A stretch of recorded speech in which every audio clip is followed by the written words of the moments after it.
Bonjour, bonjour. Comment faire pour identifier un enfant du diable ou un enfant de Dieu?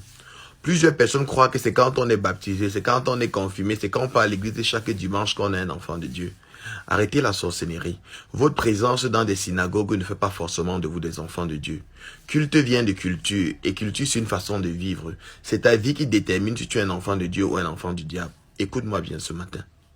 Tu mens, tu voles, tu triches, tu vis dans le commérage, tu crées des divisions partout où tu passes, tu es un être très jaloux, un être plein d'envie et de convoitise.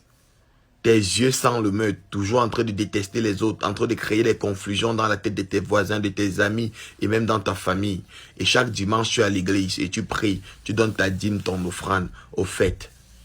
Ce que tu produis est une représentation de la vie de ton père caché que tu ne vois pas, qui est le diable. Ce que tu produis est une représentation de la vie cachée de ton père, qui est le diable. Au fait, si tu veux devenir un enfant de Dieu, tu vas commencer à vivre le contraire de ce que tu vis actuellement. Cette vie de mauvaise doit changer. Je ne donne pas mon offrande pour que Dieu transforme ma vie. Mais je donne mon offrande parce que ma vie est déjà transformée.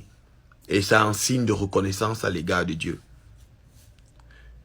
Aller à l'église n'est pas une preuve qu'on est un chrétien ou qu'on croit en Dieu ou qu'on vit selon la parole de Dieu.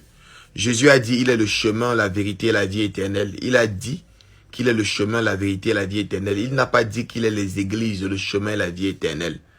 Église vient d'un mot ecclésias qui veut dire assemblée, un groupe de personnes qui se rassemblent et que Jésus-Christ règne au milieu d'eux en maître absolu. Donc aussi longtemps que vous vous rencontrez, vous vous rassemblez, vous n'avez pas la vie de Dieu. Parce que quand Jésus règne, il communique sa vie.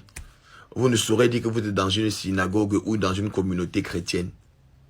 Vous êtes dans une réunion du quartier où les élections, où beaucoup de choses sont faites par vote et non par révélation. Alors moi, je vous encourage ce matin. Ne vous identifiez pas à vos dîmes, à vos offrandes, à vos collectes, à vos présences à chaque dimanche au culte. Mais identifiez-vous à vos vies.